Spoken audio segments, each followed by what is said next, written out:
बाहेरून पालक पनीर मसाला विकत न आणता घरच्या घरी सेम हॉटेलच्याच चवीचे पालक पनीर कसे करायचे ते बघूया. पण त्याआधी चॅनेलवर जर नवीन असाल तर चॅनेलला नक्की सबस्क्राईब करा. पालक पनीरमध्ये एक चिमूटभर सिक्रेट पदार्थ घातलेला आहे, यामुळे पालकाचा कलर चेंज होत नाही. त्यामुळे व्हिडिओ शेवटपर्यंत बघा. चला तर मग रेसिपीला सुरुवात करूया.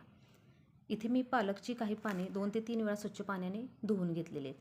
आता गॅसवर मी कढईमध्ये एका पाणी गरम करायला ठेवलेलं आहे. पाण्याला उकळी यायला लागली की यामध्ये आता आपण ही पालकची पाने यामध्ये घालून घ्यायची आणि आता थोडं याला मिक्स करून घ्यायचं. आणि जास्त वेळ आपण यामध्ये शिजवणार नाही, फक्त 2 मिनटं शिजवून घ्यायची. आता पालकच्या पानाचा कलर चेंज होऊ द्यायचा नाही, म्हणून यामध्ये फक्त एक चिमटभर खाण्याचा सोडा वापरायचा. यामुळे पानांचा कलर चेंज होत नाही, हा असा हिरवा कलर सेमच राहतो. आता एक 2 मिनिट फक्त याला पाण्यामध्ये शिजवून घ्यायचं. 2 मिनिट झाले की गॅस बंद करायचा. आणि आता हे पालकची पाने आपण एका बाजूला प्लेटमध्ये काढून घेणार आहोत.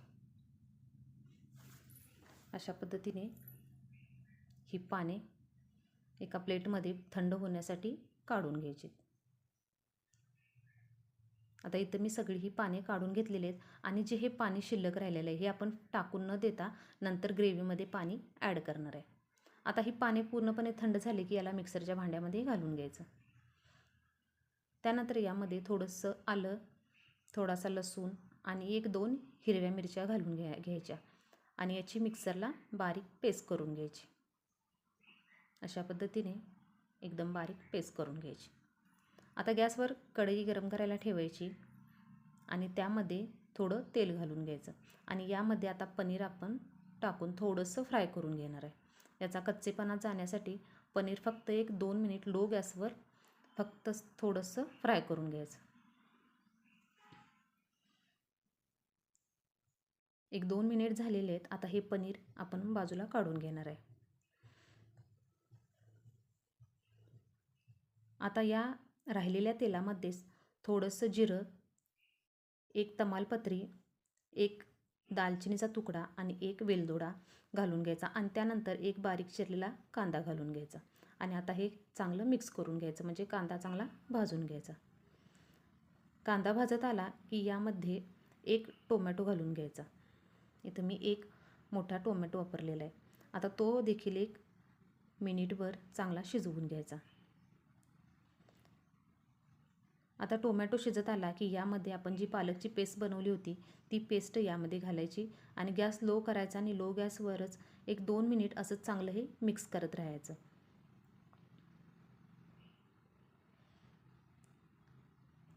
याला अशा पद्धतीने तेल सुटायला लागले की यामध्ये 1 चमचा धने पावडर आणि 1 चमचा गरम मसाला घालून घ्यायचा आणि आता पुन्हा लो गॅसवर याला मिक्स करून घ्यायचं. थोडीशी कसुरी मेथी देखील यामध्ये ॲड करायची आणि पुन्हा याला थोडंसं मिक्स करून घ्यायचं. आता यामध्ये आपण पाणी ॲड करणार आहोत. मगाशी जे पालकचं पाणी शिल्लक राहिलं होतं तेच मी मिक्सरच्या भांड्यामध्ये पाणी घालून घेतलं आणि यामध्ये हे पाणी घालून घेतलेलं आहे. आता हे पुन्हा थोडंसं मिक्स करायचं. आता यामध्ये चवीनुसार मीठ घालून घ्यायचं आणि आता याच्यावरती थोडीशी मी दुधाची साय ॲड करणार आहे. एक साधारण 2 चमचे मी तर दुधावरची घट्ट साय घेतलेली आहे. आता यामध्ये ही साय पुन्हा अशा पद्धतीने चांगली मिक्स करून घ्यायची. आता याला उकळी यायला लागली की यामध्ये आपण फ्राय केलेलं पनीर घालून घ्यायचं. तुम्हाला ज्या पद्धतीने ग्रेव्ही हवी आहे त्या पद्धतीने यामध्ये पाणी ॲड करायचं. आता हे पनीर यामध्ये चांगलं मिक्स करायचं आणि याला लो गॅसवरच 1-2 मिनिट असंच यामध्ये पुन्हा शिजू द्यायचं. पूर्णपणे गॅस लो ठेवायचा. लो गॅसवर 1-2 मिनिट याला पुन्हा पनीरला या ग्रेव्हीमध्ये शिजवून घ्यायचं. जवळजवळ पुन्हा 1-2 मिनिट झालेले आहेत आणि आता गॅस बंद करणार आहे.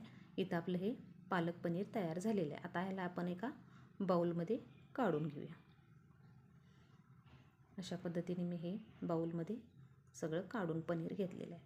आता याच्यावरून मी थोडीशी चमचाभर साय टाकून घेणार आहे. दुधावरची साय टाकून घेणार आहे.